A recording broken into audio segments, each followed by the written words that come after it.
Good morning, good afternoon, good evening, good night. Suit yourselves as per your convenient time zones because, yes, all possibilities you're gonna watch this session a little later. How have you all been? How is the second week of the month of June treating you all? Did you all get your vaccines? Is everything fine? And are you all still sad that the IPL is not there to help you all cope up with all the stress that you all have been dealing with all this time? But yes, today with me, the first guest I have. Ooh, he's gotten some fancy nicknames. He's known as IPL Baba because of the amazing predictions he's done. And yes, he's one of the hotshot sports journalists right now and on the rising level to become a youth icon. So, yes, with me. Hello there. How are you, Mr. Manoj? Hi, Yeti, I'm good. What about you? And I thanks for the nice intro. Like, I'm honored to hearing such kind words. Come on, you have worked hard for it every single day. And talking about working hard and all, let's start with a fun topic. I got to know last year Yeah, you went bungee jumping in Goa. yeah. That How and was, why? yes, I think last to last year. I think last to last year it was, and it was a crazy experience, I must tell you. Okay. Like, we were a group of around 10 to 20 people, and when we were like going there and everyone was quite excited and they were like, yes, we will do it, we will do it. But as the moment came closer, so there were Yeah. people who were backing out, who were just stepping out and just coming back. So I think it took us 2 days because on the first day when we went, it was raining. So they didn't take that risk because it was a new setup over there. I think it's Okay. Jumping Heights. They are already in Rishikesh. So they started in Goa, so it was a new like venture for them. So they called all the journalists to cover it. On the next day we went, and I'm glad that I took that jump, and it was a fun experience. Like I must tell you, like at times you have to get like those moments and those feelings where you could just go out and express yourself and have that fear and that excitement both. अलग ही tension होगा to be honest. Like what was the height you jumped from? I'm not sure about the height, the exact height, but it was like something around some 60 meters, or I'm not sure, but oh, excitement, as you said, ki alag hi excitement. Ooh. So when you are like going out to jump and you are standing at the cliff or whatever they call it, the platform. So when you look down, if you look down for I think 5 to 6 seconds, 6 seconds, and you don't jump, and then you will, I think you will be the one who will be backing out. If you take that jump, then you will get that fun or that excitement. But yes, initially it is like whether I should go for it or not. But once you take that jump, you don't regret it. But when you look back and you watch those visuals, then you again think, okay, what have I done? So I should have been there or not. So it was worth it, I guess. Like the few seconds you Yeah, said, the few seconds before you go, I think that bit of nervousness is there in almost every aspect of life. You spend a few seconds yes. too much, you become stressful as to what is your next move. Especially like when you are doing something, especially those like we call it nerves. Hmm. Those nerves, as like you have introduced me as like I cover sports. So if a batsman walks out, he feels those nerves like going out, facing his first ball on debut. You get to get that hack of those things.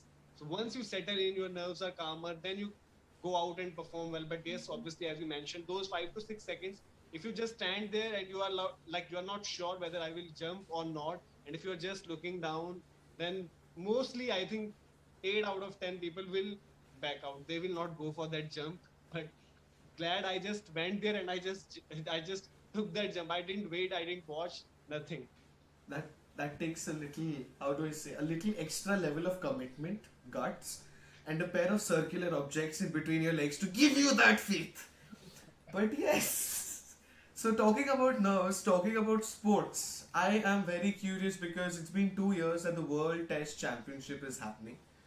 And we have IPL Baba. We want to see how is this Baba when it comes to WTC. So Baba, any Yes. predictions? Prediction. I think if like the kind of surfaces which we have seen so far, like England New Zealand Test series, it is on, and the surfaces which we have seen, and the especially in England, you have to take 2 points into the consideration, Okay. like the surface and the pitch. So Hello there. I guess there is some sort of a little bit of an internet lag. Hello. Mic testing 1 2 3. Audio is freeze. I was getting your audio, but Okay, your I think visuals. I Uh, could get your visuals but not the audio. uh. So what should we do? Like start again or from here? No, we'll continue from here. We were talking about how everything's happening with WTC. What are Uh, your predictions? So in England, you have to take like you have to see two things. One is conditions in terms of weather, and the other thing is pitch. Pitches which we have seen so far in England versus New Zealand Test series, they are not that spicy yet. If we call it in terms of fast bowling, there's a lot of assistance, so nothing like that. And in terms of weather, when we speak, there are chances of rain in 18 to 22 when WTC is scheduled. So we have to see that aspect that whether like clouds stay away or not. If there are chances of rain, overcast conditions, then it is difficult for batters to bat out there. So those, but otherwise, if conditions are as we are seeing in the England versus New Zealand Test series, I think India will start favorites.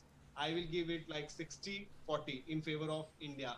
If these conditions are like will stay there, these kind of pitches we will get in the WTC final as well. And if there is a little bit of a weather anomaly, so the chances Then of I think India will become a little more tough.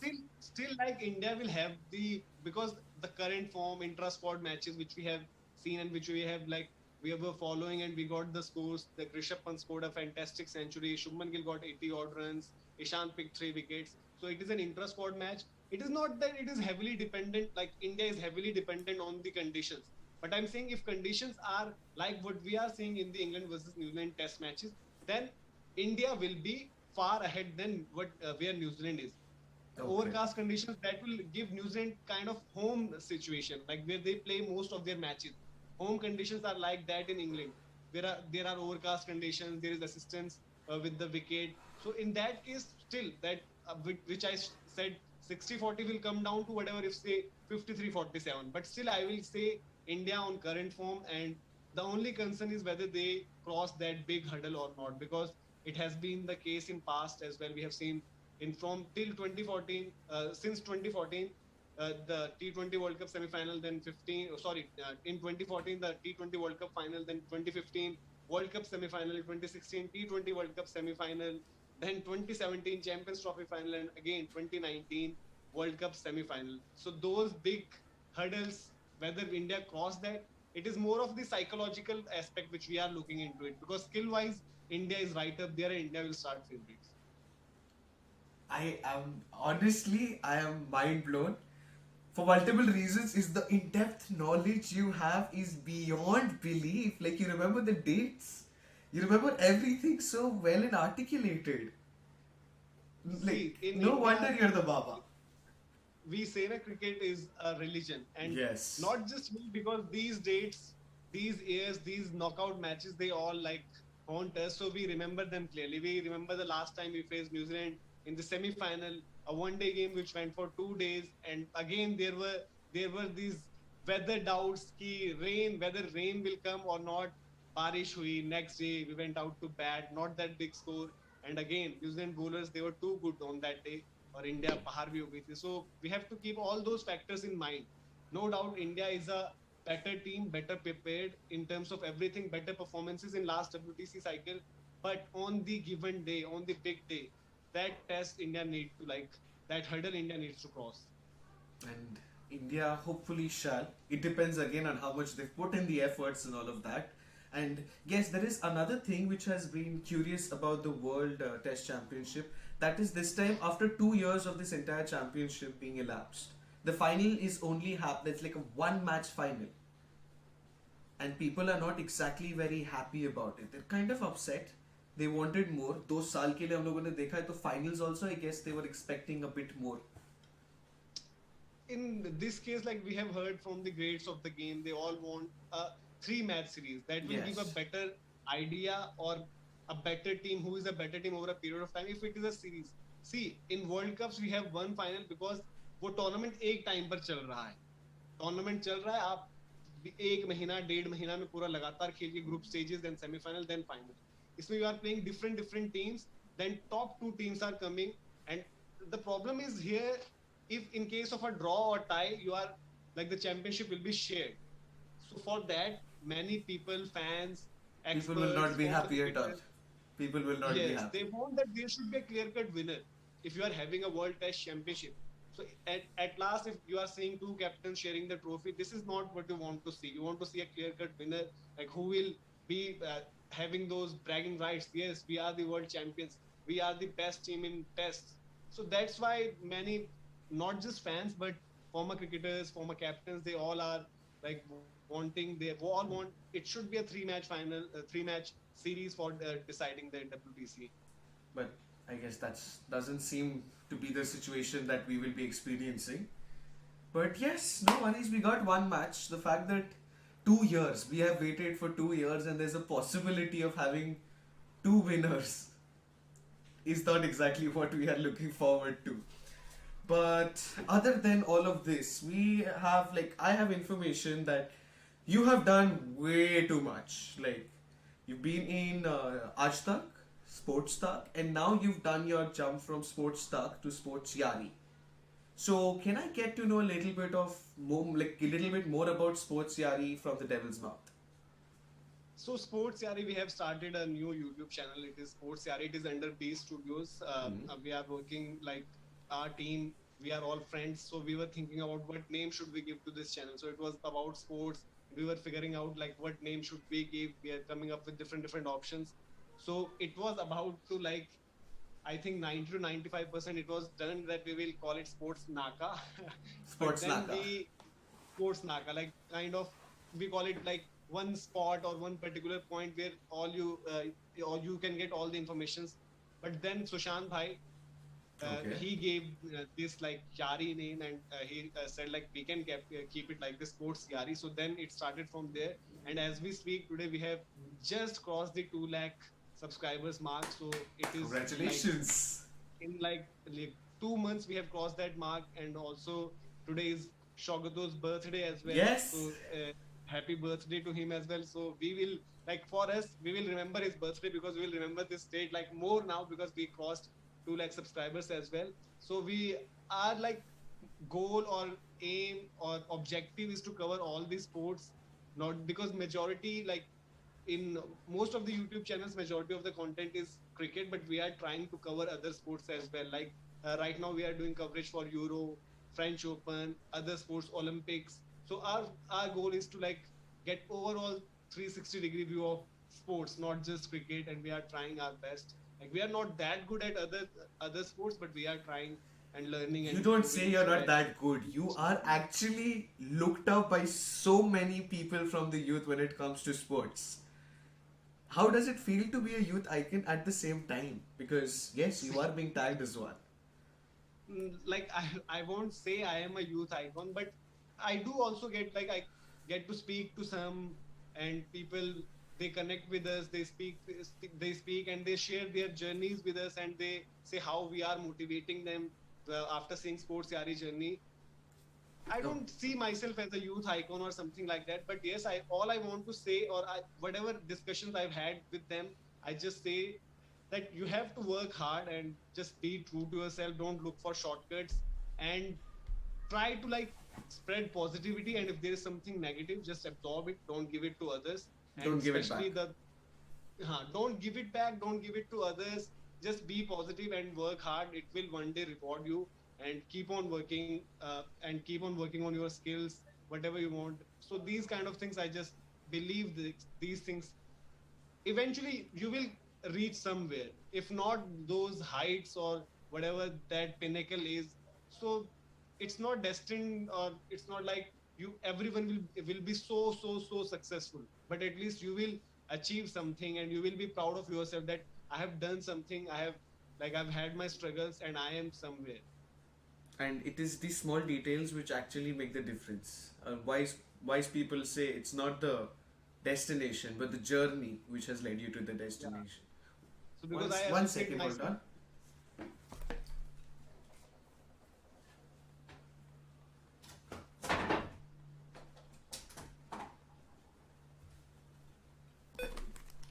Apologies. I would have had a major disastrous equipment malfunction right now. Who? No It's issues. the rainy season makes it difficult when the generator is just switching between A B A B. Yes, I'm so sorry for the inconvenience, but yes, No how issues. has it been that the journey, it has made a lot of important changes in your life from where you were till where you are right now. Your journey from news channels to starting up something of your own, and a lot has happened. Now, if I may ask you, what was one of the prime reasons for you to make this switch? Because you were in sports talk, and what gave you the idea that I can start with my friends this entire new idea, a new platform for sports in general, and it works like magic. I think I will not get into those like details, because one thing is we have promised to our viewers as well that once we reach or once we hit that 5 lakh mark, we will share that journey.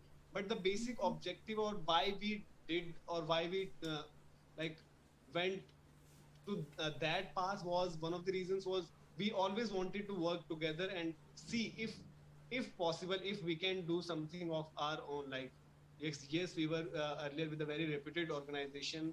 Like everyone wants to be there, everyone wants to work with the one of the like best news channels in country. And even if you like ask someone, TV network, it is a big network, not just in India but all over the world. But we wanted to do something like which we can associate with us as well, and where we should have that we can call it that freedom as well, that if we want to do something, if we believe in some stories, we want to do those. And other reasons were there which I think we will discuss once we hit that 5 lakh mark. So if like by that time we will be speaking, then I will give you more details Yes. about that. Okay, viewers, if you all are watching right now, and this is not a long shot, the world runs on magic. This is India, there is Bollywood, so anything is possible. If in the next 3 minutes you can see to it that we reach this 5 lakh mark, I can get the answer here on this show itself. If not, well, we'll have to wait for another season. So, mm, oh ho ho. Now, this is interesting. You are a very, very wise person. Like, I have so many more questions for you. For example, your first love is cricket, and your second love is gymming. Yeah. So, working out during the pandemic when everything is locked down, what are the struggles? Are the struggles real or you're shifting to calisthenics? Those struggles were real because like I'm as I like you have already mentioned, first love is workout. Sorry, first love is cricket, then it comes workout and gymming and all that stuff. So Wait, who's your earlier, first love? I want to double first love is verify. cricket, Cricket. cricket, Okay. cricket, and then comes gymming and workout and fitness. So at the start, I used to work out at home and was trying to maintain whatever physique I achieved over the years. But then, because a number of events were lined up, and especially when Australia series happened, because matches used to start early, like in India time 5:30. So at that time, I was not able to work out, and I'm a kind of person who, if he doesn't work out, like he thinks something is incomplete. Like my day is incomplete without a workout session, even if it's just for 15 minutes. So after that, like uh, this lockdown 2.0, as we are calling Hmm. it, in this, like we were staying here, the place which you are seeing right now, it is our studio, and we are staying here. We have been in the bubble for last 1.5 months, so we are working out together, my team, and we all are working out together. Sushant bhai, Rohit, Dheeraj bhai, they all like, we have some kind of competitions with us, and that's why we are keeping us motivated, lifting weights, So for one number and a of half months, repetitions. all of y'all are in the studio. Yes, we are together here in the studios, and we have been like, but one thing is we have enjoyed this time, because as we say, company matters, and we are like a family. Like Hmm. there's no second thought about that, and it has been like that only. Like you are together, you are having a lot of fun, no tension, nothing, no issues. So that has been the journey so far. Making it very comfortable back. Or else it would have been a nightmare 1.5 months alone doing all this work and working And out under and under current circumstances, where you are like every day you are getting those news of casualties, and the situation all over the world is not that great, and you are listening a lot of things, you are not that many great like good news or great things, but more on the like tragic things which you are receiving on day to day basis. And still you are here in a bubble with your closest buddies, so you kind of get over that phase, get over that period. That is that is for sure, but it affects the mental peace a lot. Like one fine day you're like, yeah bro, what's up? Next day is like, bro, I'm not fine. Third day it's like, bro, things are getting bad. So it does take away a lot of mental bandwidth when you think about it. So one of the final questions now that we're coming to a closing is, amongst all this adversity which you're facing right now, it's been a literal nightmare for every human out here. How is it that you're able to focus, work, do your research, and still maintain sanity? Because I'm going cuckoo. I think the main reason behind it is the passion, especially for cricket. Like I don't, I like, if someone asks me and say that you will be watching like non-stop cricket for an year or so, or it will go on and on, so I will happily accept that, because I just Okay, love you cricket. you That's the love only it. thing.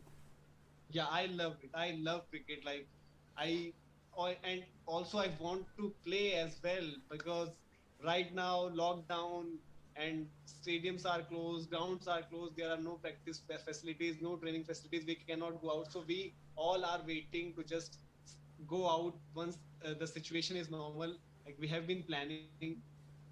वो कहते हैं ना जीने में cricket खेलते थे बचपन में, सो वी आर डूइंग हाँ. दैट कभी कभी, but we want to go out और खेलना भी है. देखने में तो मजा आता ही है, थोड़ा खेल के भी लगता है, थोड़ा feel Little bit good of factor movement जिसकी is बात करो, important. पैशन. यस, पैशन वाली बात है. पैशन, आई थिंक पैशन थोड़ा चीजें बदल देता है कि if you are passionate about something, आप ज्यादा फिर होता है, सिचुएशंस अफेक्ट करती हैं, बट कभी कभी you overcome that. So you figure out a way at the end of the day कि हाँ, there is a lot of stress, हाँ. but cricket. So हाँ, I think but that's your करना key. ही है. हाँ, करना तो है ही.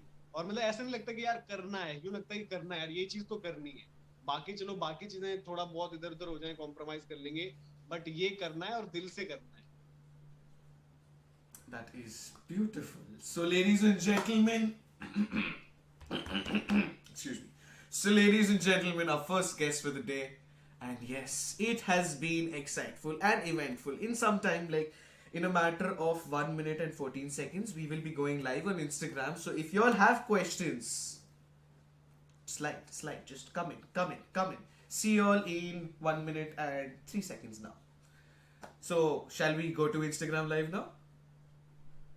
Sure sure. Sure.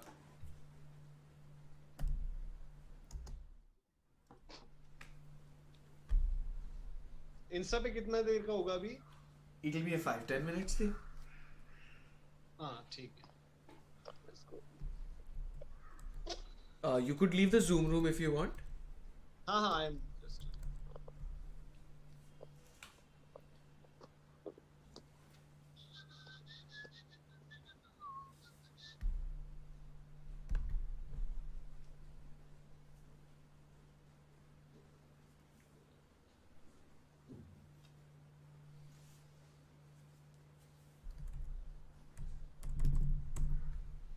Okay, so viewers, I feel like yeah, Jai Shri Krishna came true. I hope everything is going fine.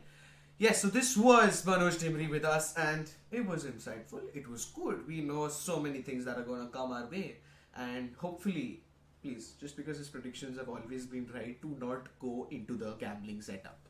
The pandemic is making you do crazy cuckoo stuff, but nah. Are we going live now? You all are here. I'm live over there. This is a liveception. So let's begin. Okay, what's up, ladies and gentlemen? Hello, hello, hello. So yes, the people who are viewing it right now, we are live, and the people who are here are the people who are here. The internet is kind of not in our favor today.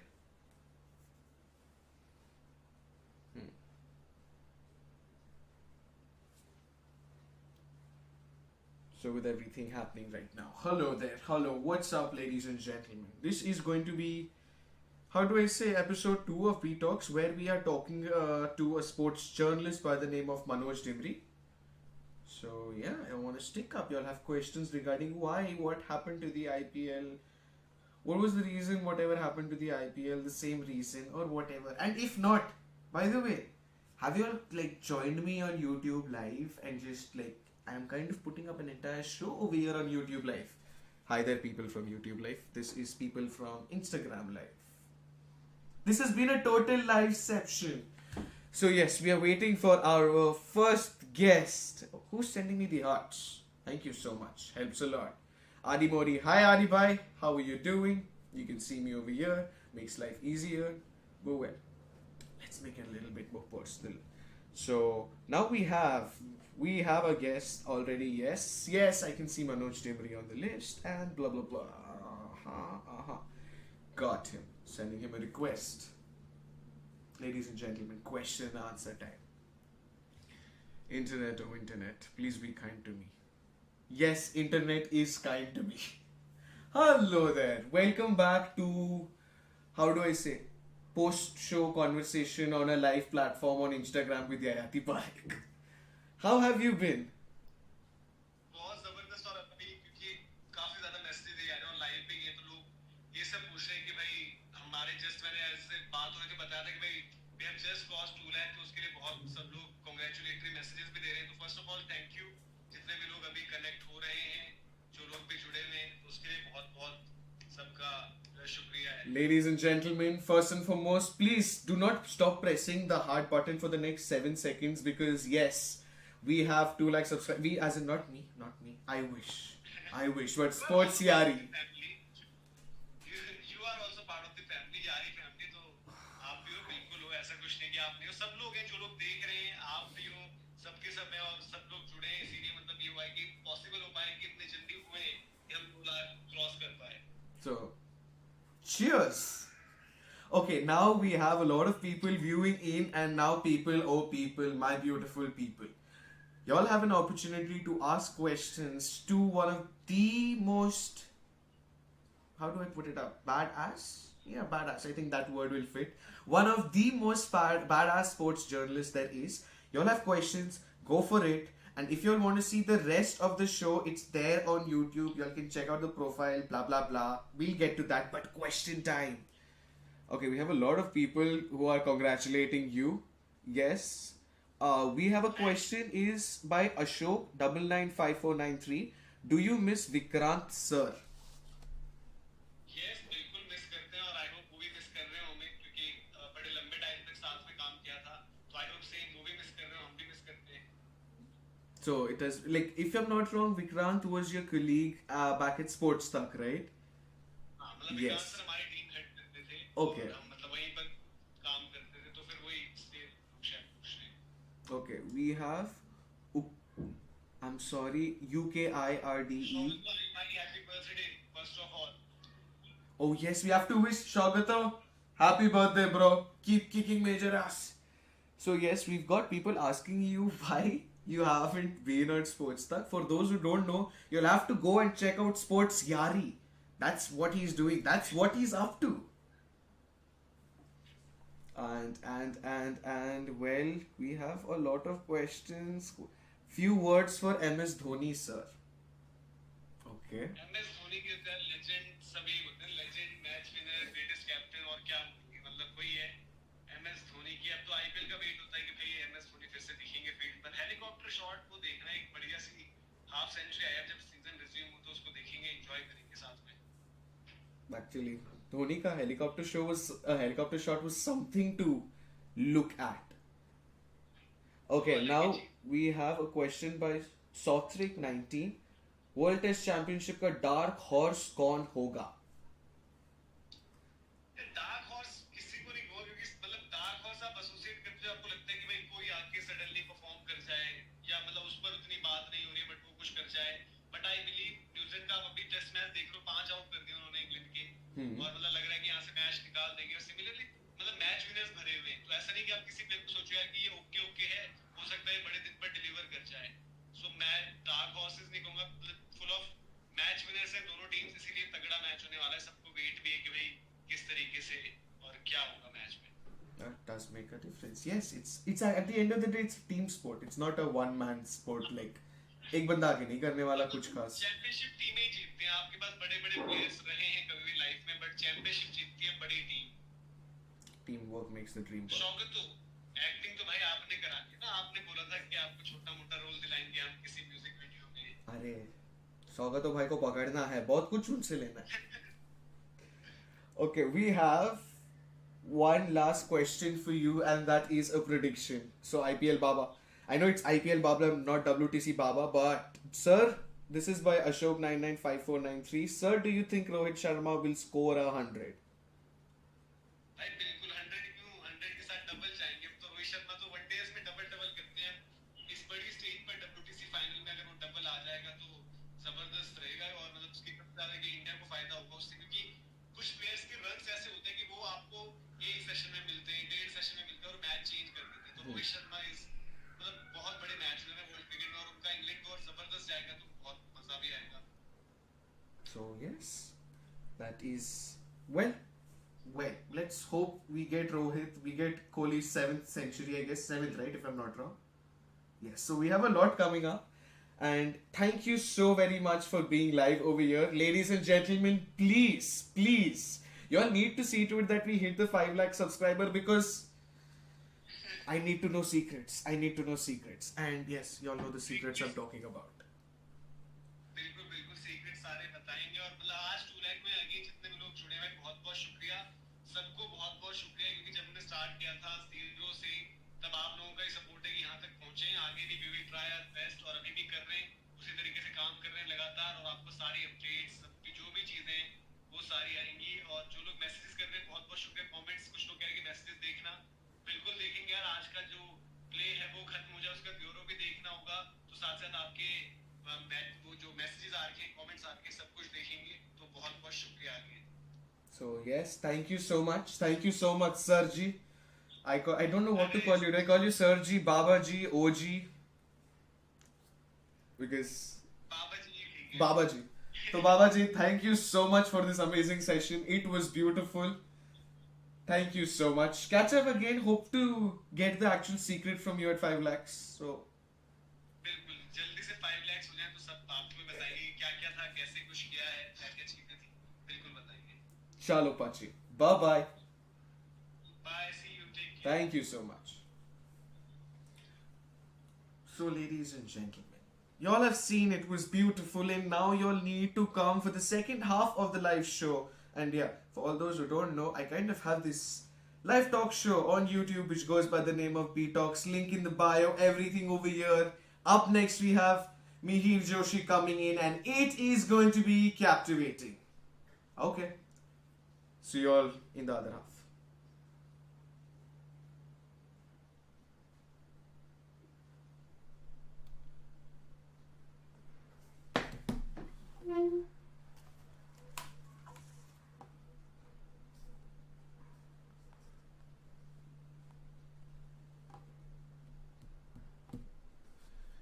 So, ladies and gentlemen, welcome back. Up next, we have. How do I put it up? 1 second, hold on. Let me do a little bit of the technical work here and there before we continue. We need smooth flights. Okay, what's up? Hey, you, shush. So, let's see. Up next, who we have is a total baddie. Not even like a part-time baddie. He is something which India needed since a long time. Be it in the form of music, be in the form of so many much places. Well, you'll have to be a little patient. So we have Mihir Joshi with us. Can we have you on camera? Yes! So ladies and gentlemen, we have Mihir Joshi with us. I am fine. How have you been?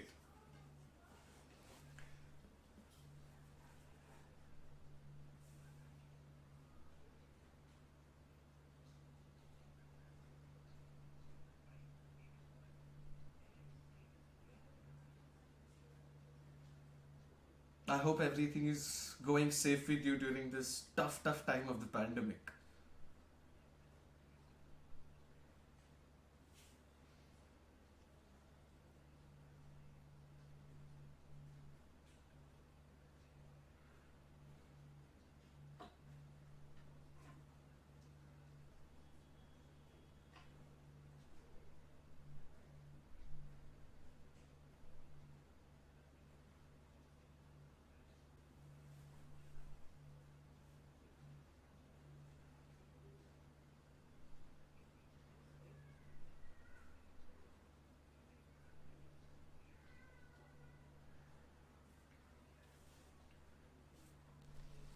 we have gotten to know that you have been up to a lot of magic, and I've gotten to do a little bit of digging that you're doing something magical in this show by the name of Broken under the banner of Alt Balaji.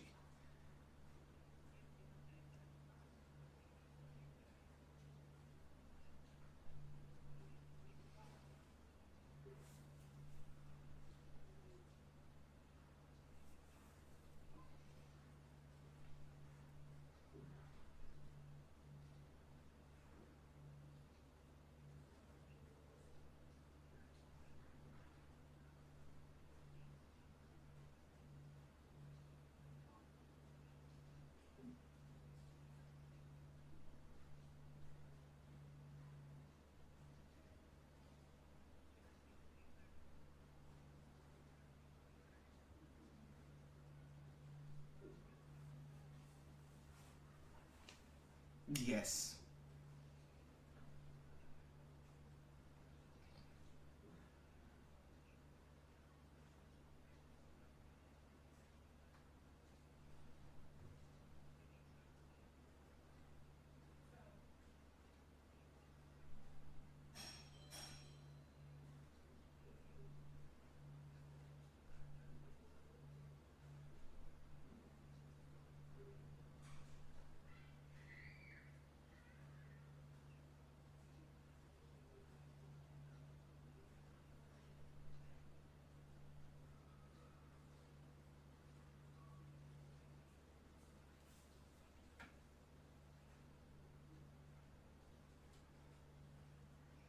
Okay.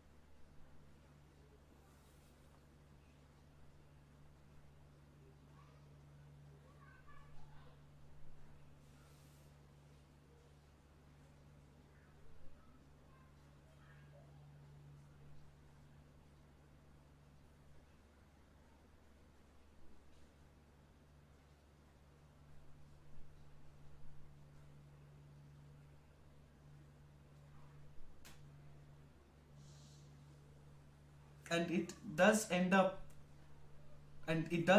how do I say, making it a bit more familiar for the viewers if they see a common man coming in and doing some magic. And yes, so this has been there, and we're talking about your show right now. We have the MJ show live for since 2013. It has had so too many episodes. It has had the who's who of the industry. But before the MJ show started, not a lot of viewers as of now from my end will know that you were a radio jockey. From Radio 1 to Rainbow FM. You did a FM Rainbow. And how is it that you went from being a radio jockey to having the host, the MC for the MJ show? Like, you are very good with branding and all of that, but how did you find that from radio you needed to go to the talking sphere?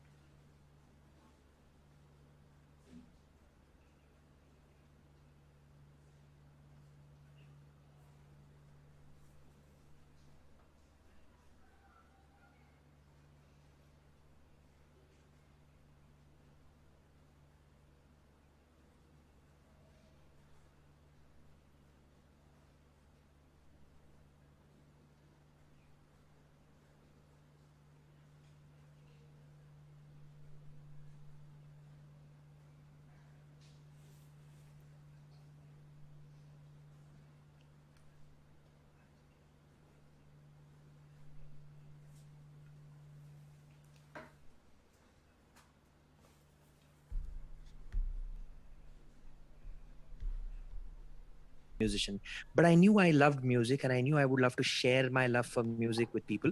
And that's why I became a radio jockey. And the moment I became a radio jockey, I decided that I'm going to support Indian bands who are actually making original music and who are performing. So what I did is, from my very first year in radio, I started interviewing bands. That helped me in two ways. One is, of course, I found musicians who went on to become my band members, and I had multiple bands culminating with Mumbai Blues, which is my band's debut Yes, album, I have to talk which about won. that. We will talk about that, but I got my musicians because of the work that I was doing on radio. And the second thing that happened is, from the very start, because I started interviewing bands and singers and all sorts of people, I realized that that's something I'm really good at. I'm extremely comfortable having conversations and making people feel comfortable. I mean, they enjoy talking to me because my way of doing things is very, very relaxed, very chilled out, and I don't approach conversations from the perspective of, even back then when I was relatively a rookie, I didn't think I'm a radio jockey, this guy is a singer, so there's that dynamic. For me, I always thought of myself as a singer who is doing radio, as a singer who is doing The emceeing, as a singer perception, who's yes. doing. Yeah, for me, in my head, I was always a singer. I never looked at myself as not a singer. So when I interviewed another singer, I spoke to them from the perspective of how would I like to be spoken to. So there was a lot more empathy, I think, in my conversations, which my guests realized. So in those 8 years of radio, I interviewed almost 300 people. And I realized so what happened is, Radio One, I was doing a special talk show on Radio One called One Mumbai, One Music, which was Hmm. primarily, I would say it was a precursor to the MJ show, because I was doing pretty much what I'm doing on the MJ show, but on radio back then. And at that point of time, Radio One switched from being a Hindi channel to an English channel. So I used to do this one weekend show where I was doing this interview based, talk show based kind of a show. And when they switched to becoming an English channel, they wanted to stop this show. So I said, okay, this is stopped. Now the alternative is find another radio station where I can go and do something similar, or figure out something different. And here's the thing. If you're a radio jockey and you're the best radio jockey of your city, you're still known only in your city, unless you have a massive deal where you're a syndicated radio jockey and your content is going to all the cities in which your radio station exists. But with some stations, they are only present in certain cities. They're not present all across India, for that matter, or definitely not all across the world. Now maybe things are changing because all radio stations are also going digital. They want to have a presence on the internet. They want to make their own YouTube channel. They want to make their own Facebook page. But back then, about 8-9 years ago, when I left radio, it wasn't like that. So I said, you know what, I don't want my conversations, which are really good in my opinion, to stay limited only to the people in Mumbai who will land up listening to it only when my show goes live. So if my show is from 4 o'clock to 5 o'clock in the evening, if you miss it, that conversation's gone. You can never hear it again. I wanted to keep it in a place where people can come back and see it 5 years later, 10 years later, which is exactly what's happening now in my 8th year of the MJ show. People are still watching the content which I made in year one. And that could have only happened on the internet. So I realized at a very early stage that this is the space that I need to get into. I need to go digital.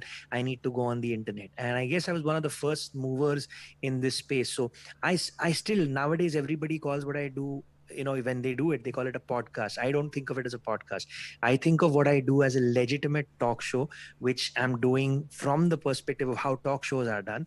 And Yes. then in fact, the MJ show was also a prime time show on NDTV Prime for 2 seasons. We were on television for 2 seasons, and I was partnered with Facebook for 3 years. So I was actually shooting 3 seasons. I was shooting at the Facebook office here in Mumbai. And finally, the last 2 seasons, the sixth and the seventh unending season, which is going on right now, I call it my lockdown season, which has already featured about 240 guests since the 30th of March last year, has Okay. been with One Digital.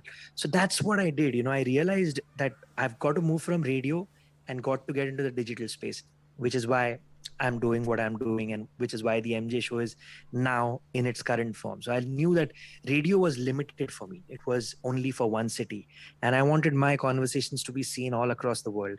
It's the greatest joy in my life when somebody from America or from Australia or from somewhere in Europe sends me a message saying, hey, I just saw your interview with, say, Shreya Ghoshal, and I loved it very much. I mean, for me to know that somebody somewhere, I know the show needs a lot more reach, a lot more visibility right now, because we've not spent money in promoting it.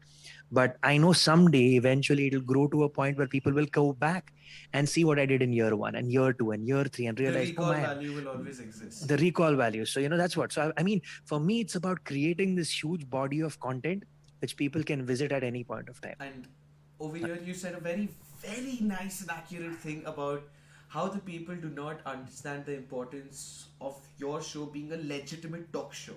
It's not a Yeah, podcast, it's not an interview. yeah, So, yeah. I have a question. What, as per you, if you get an Hmm. opportunity to get an average Indian over here, how will you Hmm. explain them the difference between a podcast, an interview, and a Hmm. late night talk show or a talk show? Well, the with an interview, for instance, it can be literally done by anybody. I mean, you could be a journalist. You do a little bit of research on your guest. You find 10 questions that you're going to ask.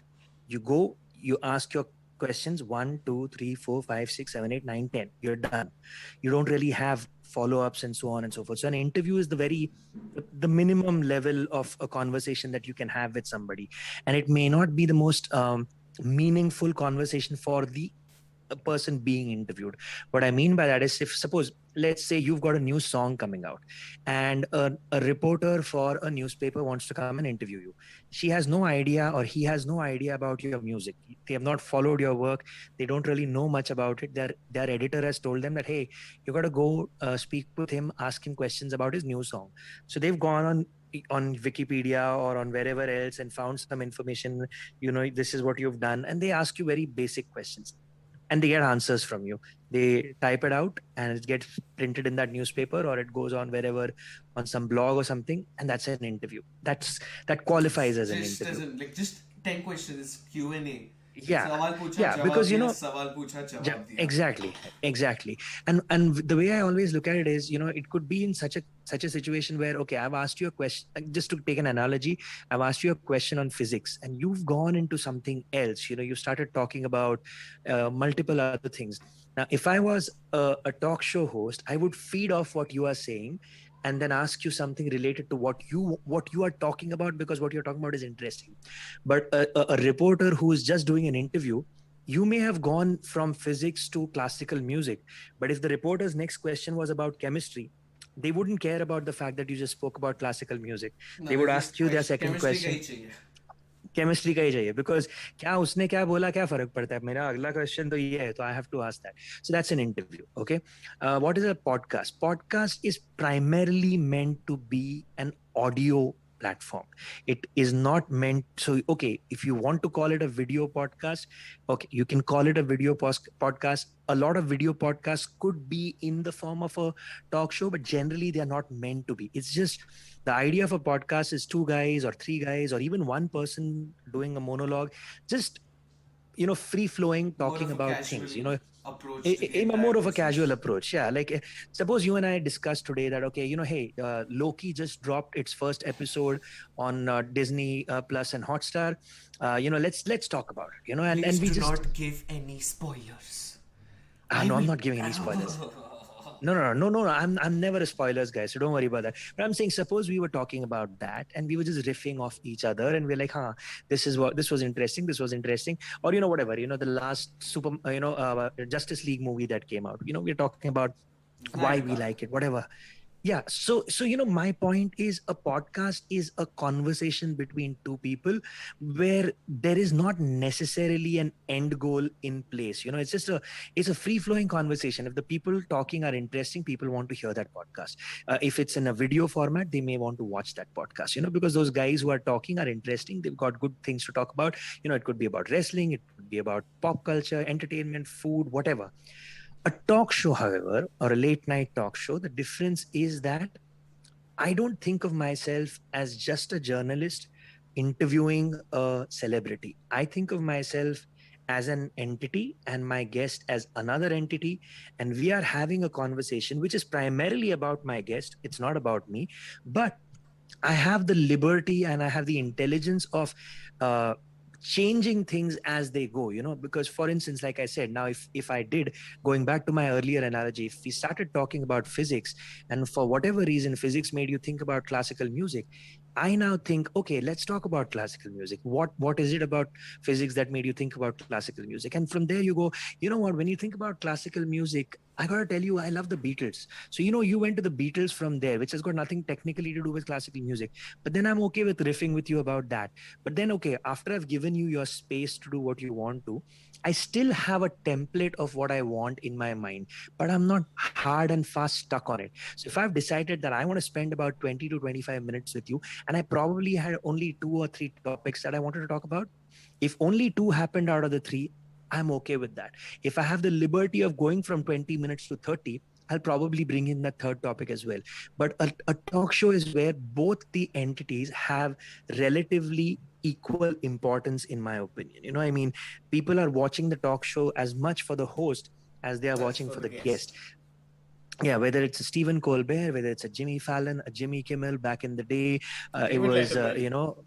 David Letterman, or, whoever, Jay Leno, or, all of these great talk show hosts. They were interesting characters themselves. They were big enough, they were massive celebrities in their own right. I mean, for a lot of people, it was a dream, or it was the quest of a lifetime to be featured on one of these late night talk shows, because the show itself and the person hosting that talk show became a big enough phenomenon where you said that, oh man, if I make it to this show, I think I've achieved one of my goals in life, kind of a thing. It becomes And a that's where I checklist see to the actually be there on a particular talk show absolutely, and hi, what's up? absolutely, For example, yeah, opera. yeah, You're there on opera. yeah, You know that yeah. there is substance in the person.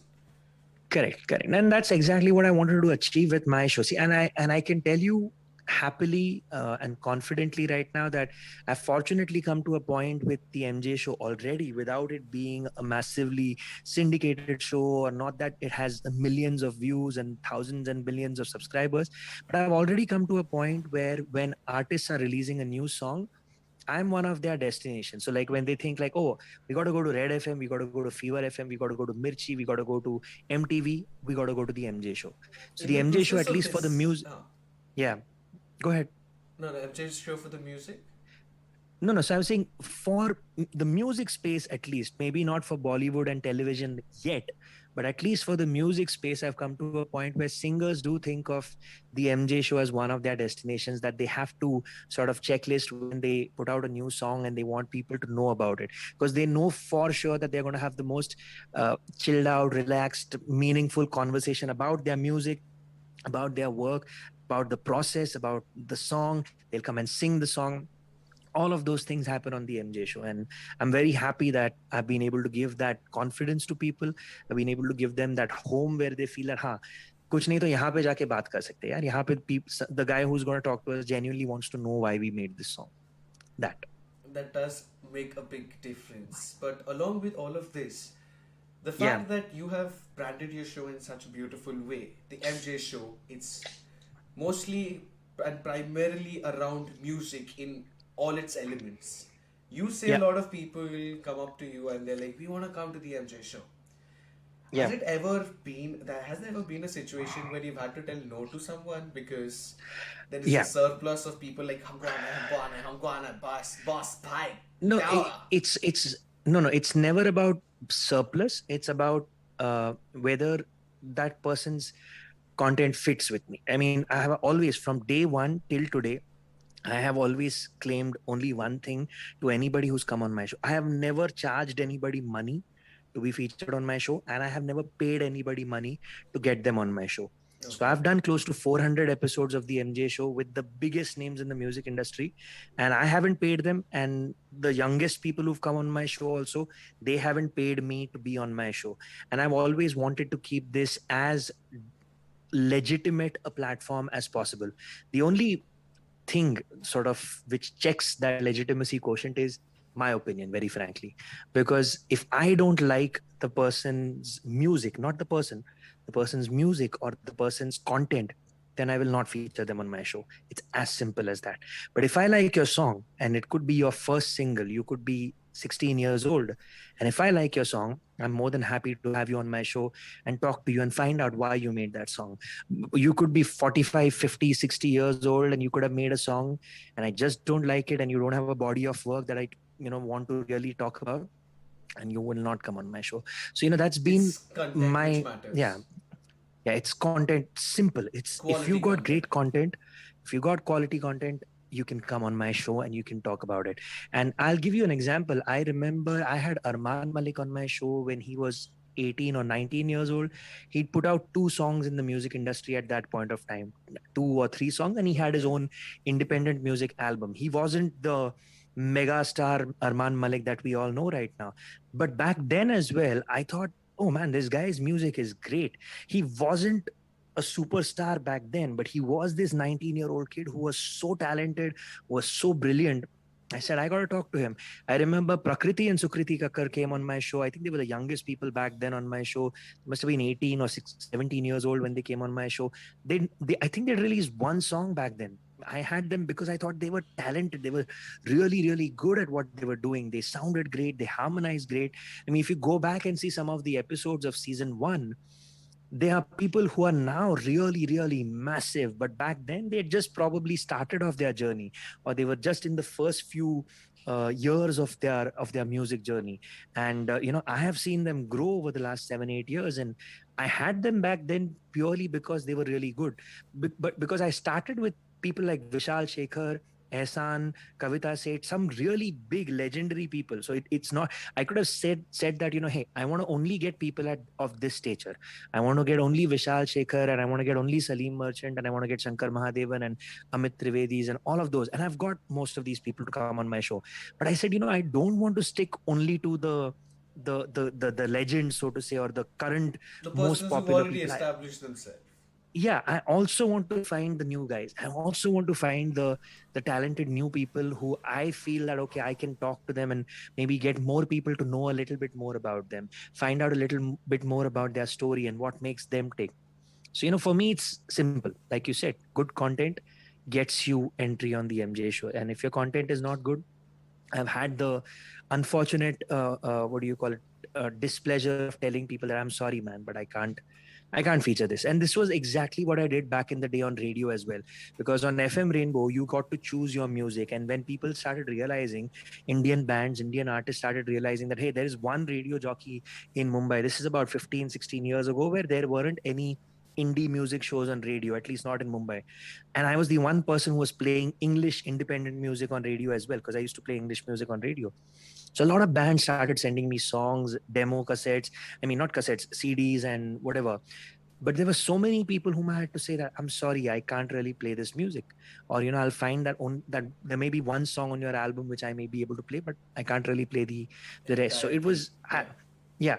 So, I'm not claiming that I am the end all and be all of music, that I decide what is good and what is bad, but I decide what goes on my show. So, I'm not saying that my opinions are what you should also care about, but there are enough people who do. So I'm happy to cater to them.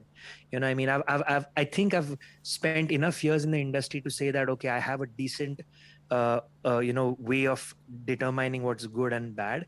And, again, based on my personal choices and experience, but also from the feedback that I've got from my audience. When back in the day when I was on radio, when I used to play the music that I did, a lot of people wrote to me or called me up and said, we are loving the music. So for me, that was a validation back then, knowing that, okay, the choices that I'm making are good. There are no songs which I'm getting a complaint for and saying, hey man, why are you playing this song? It's such a bad song. Or same thing with the content on the MJ show. All the people I interview, even new people, I get messages saying, wow, I had no idea who this person was. And I'm in love with their music, or I'm in love with who they are right now. So for me, I think I've got enough validation from my audience, and I think enough, sort of opinions of my own to sort of stick with that now and So for the over future time, you as well. have developed a good amount of exposure, because the amount of time you've been on radio, you made music, Yeah. you have a show of your own, and if I know I'm not wrong, in 2015 you got a GIMA award as well.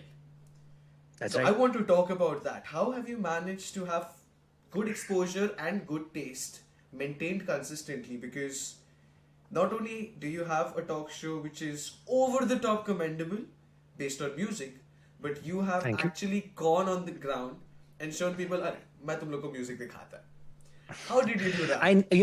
And honestly, I never thought of it that way. I just wanted to make my music. And with my album, Mumbai Blues, uh, I was always a fan of blues and rock and roll, and that's the kind of music that I gravitated towards.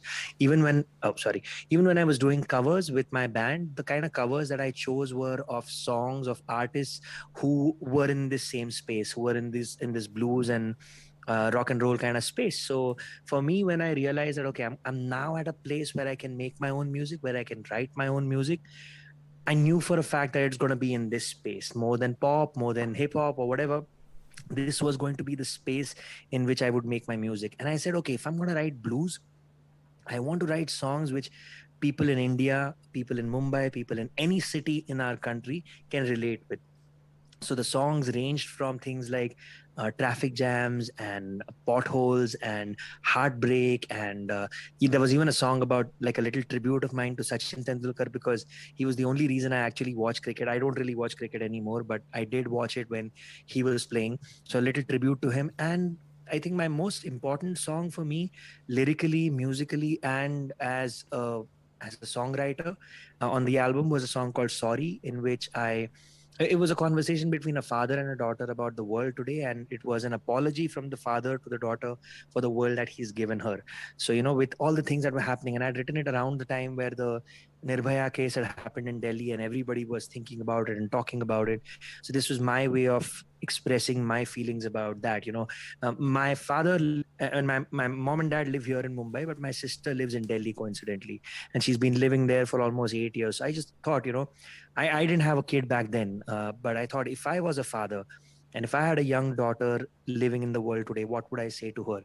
And that was what I wrote in the song Sorry. And that was also the first video of the album. So for me, it was just about writing songs that It's about the meant content something which to me. resonates with your people. Yeah, it had to mean something to me, and I wanted it to mean something to people. When they heard the album, I felt that they should say that okay, 9 songs, usme se at least 4 songs I can relate with, or 5 songs I can relate with. I've gone through that same situation where I'm stuck in a traffic jam, or I've gone through that I've experienced potholes when I was riding my bike, or stuff like that. So that's what I did, and we just wrote an honest album with my I wrote the songs, my band composed it, we recorded it with one of the finest producers in our country, a gentleman called Ashish Manchanda, who's worked with literally everyone from A.R. Rahman to Raghu Dixit to Indus Creed, everybody. So he produced my album. Times Music released my album, and it did really well. It didn't have any marketing spends behind it, no money spent whatsoever. But All I natural. think the music worked. Yeah, man, the music worked with at least the critics. It's still, I still will 100% say that it's not something which has made me, the music has not made me famous. It's not like anybody has come up to me and said, oh, I know this song of Mumbai Blues. Like if I did a gig today, I know that I'm not going to have 300 kids sing my songs back to me. But it was still a very important album for me to make. And I have a feeling that maybe at the time that I released it, there was no Spotify and things By like any that back chance, then when was I this released more of it. a personal project? No, I mean, it was something that I always wanted to do, man. I became a radio jockey. I got into the music industry because I wanted to be a singer. And this album happened almost 10 years after I began my journey in the music space. In 2004 is when I became a radio jockey.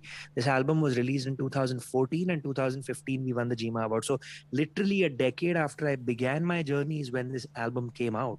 So it was a long process, it was a long road to get to this album, because I did not want to compromise on a single thing when it came to my album. The album had to be produced at the best studio, the instrumentation had to be the best, I had to have the finest musicians, I had to have the best possible way of releasing it. I mean, we released it at the Harman Live Arena. Ehsan and Lloyd did the launch of the album. We performed the album live on the day of the launch in front of 500 people. A year down the line, the album won a GIMA award. Man, I think what I wanted to do with my first album, I was able to achieve, from the perspective that, yes, I did all the things right. Did it become a humongous hit? Maybe it didn't. I agree.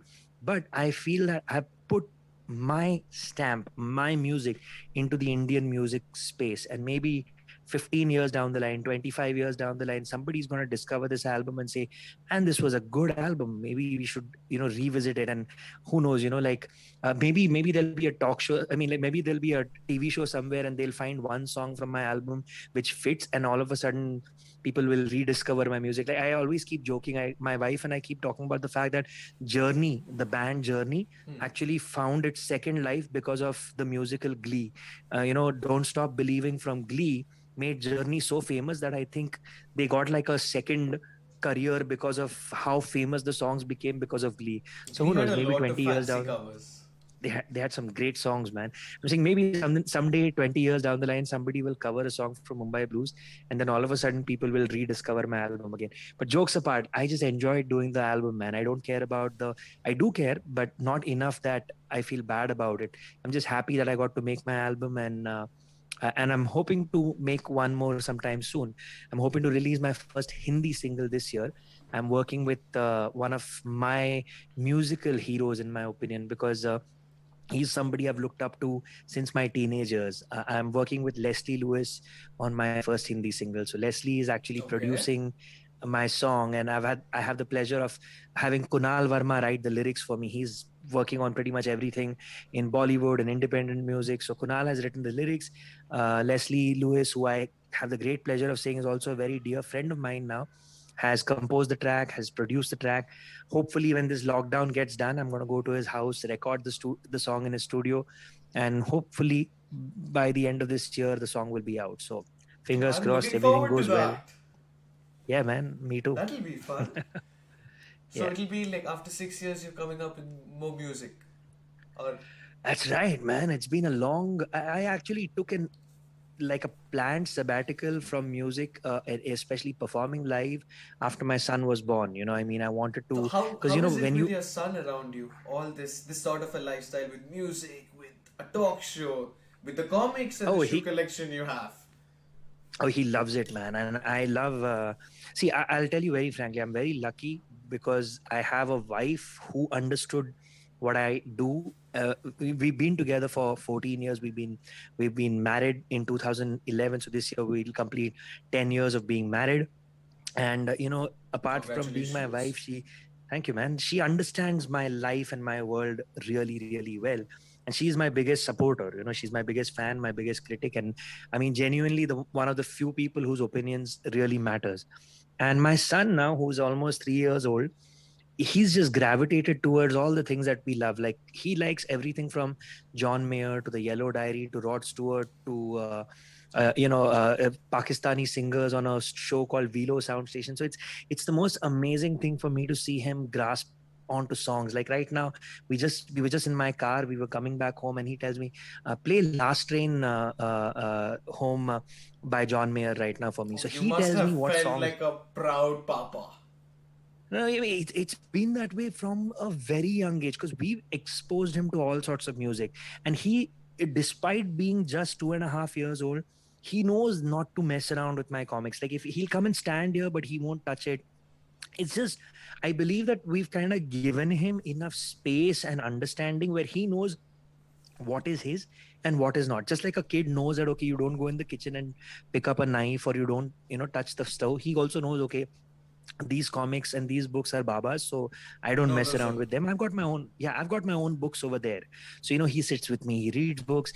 He loves my sneakers. So in fact, I say that he's my co-host on my unboxing videos. So I've been doing a ton of unboxing videos of my sneakers, and he sits with me, and he has the most fun when I'm doing these unboxings, and I have a great time doing these videos with him. And I just know that as he grows older, we're going to find a lot more things that we can start doing together and enjoying together. And I can't wait for my first performance when he gets to see me on stage, because he's just seen his father at home so far. He's never seen me on stage yet. So it'll Yeah, be a he's whole not. different He's not. ball game for him as well. Oh man, that's going to be something special. I can't wait for that to happen when I have my first gig and he's there, in the audience watching me perform.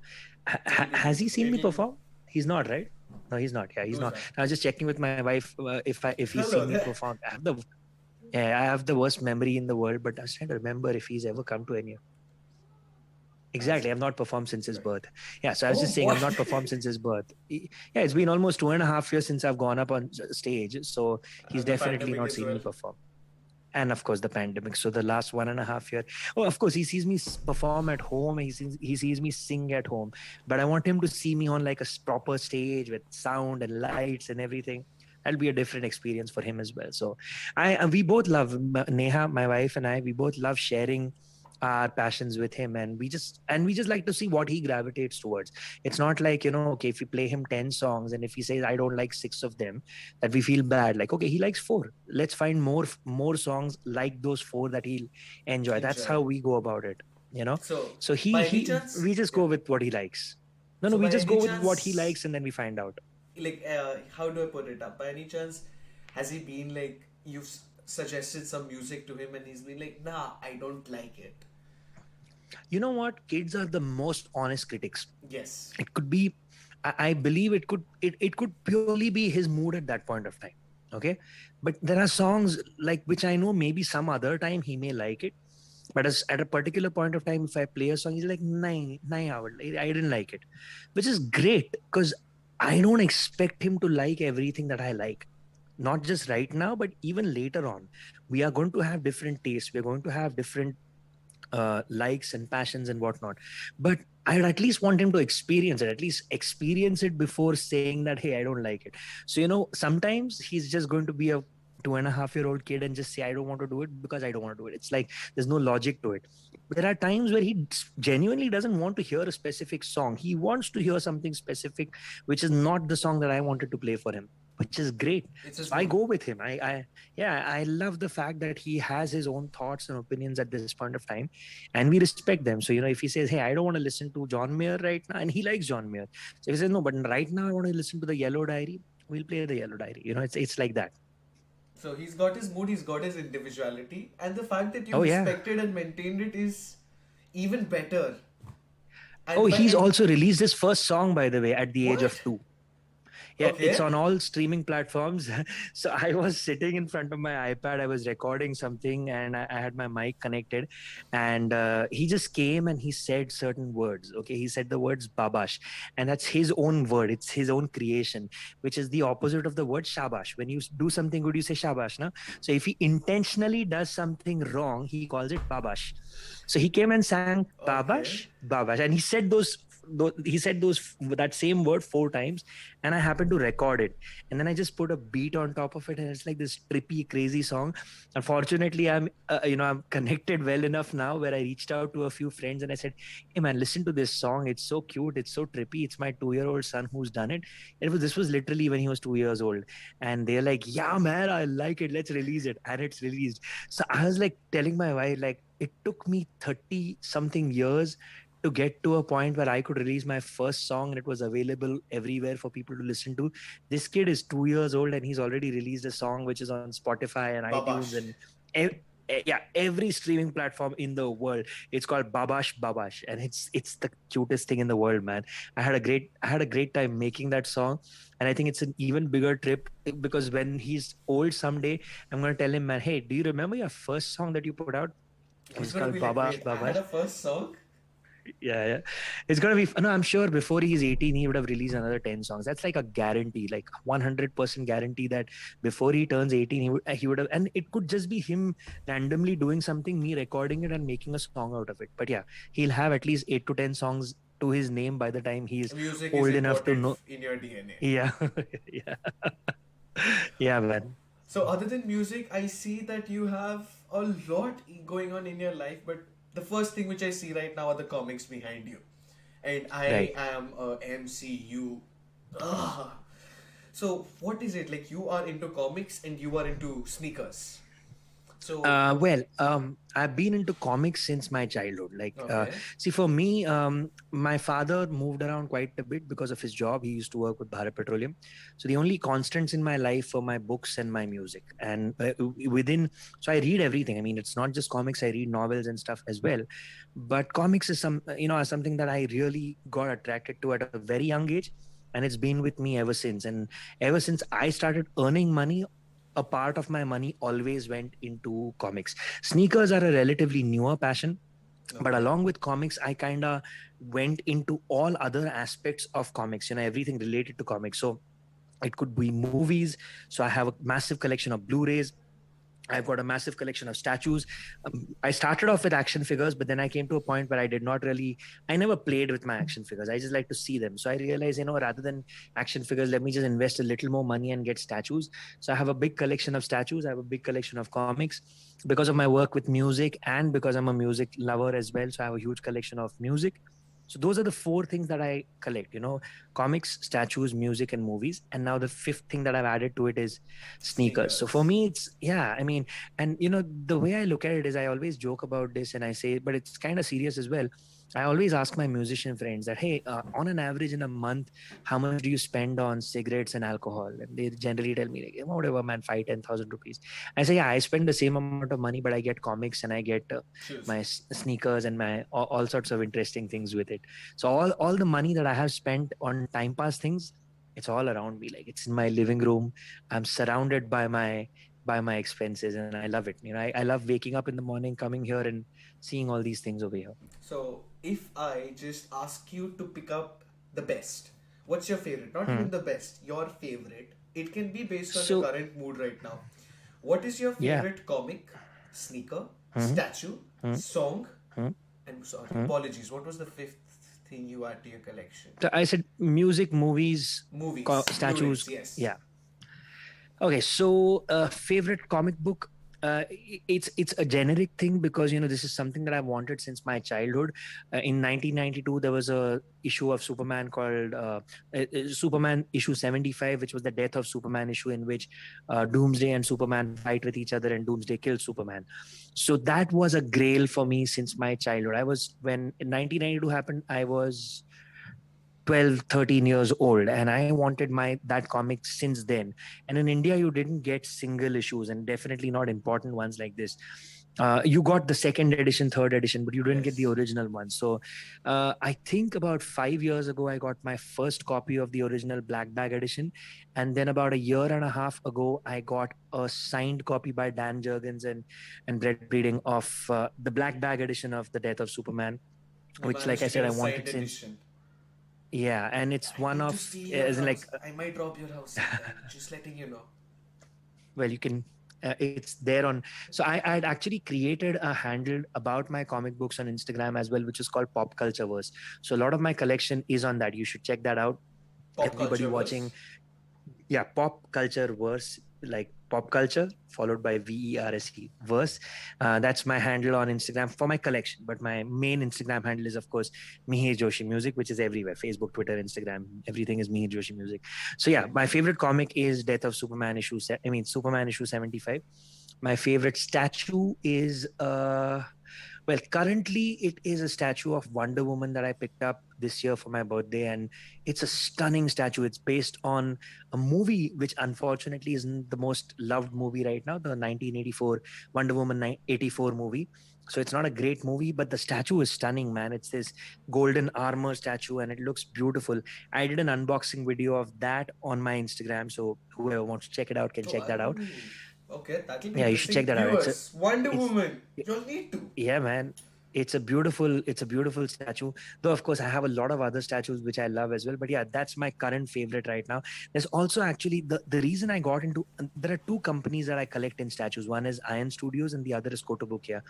And in Iron Studios, the statue that made me start collecting Iron Studio statues, and Iron Studio statues are relatively expensive, was a Henry Cavill Superman statue. So actually, that Superman statue is what really got me started off. And then I was always a Christopher Reeve fan, and there was a Christopher Reeve Superman statue also which came out, which I also have. So these three are probably three of my favorite statues in my collection. In my movies, I would say in my Blu-rays, man, any day my Star Wars collection. I can't even pick one. I mean, of course, I could pick one. It would probably be one of the original trilogy movies that I really love. But I just love Star Wars as an entire concept. So, I have every Blu-ray of Star Wars that has released in a steelbook edition. So I have like the complete filmography of, all the movies of the Star Wars The universe entire as Star Wars steelbook. saga.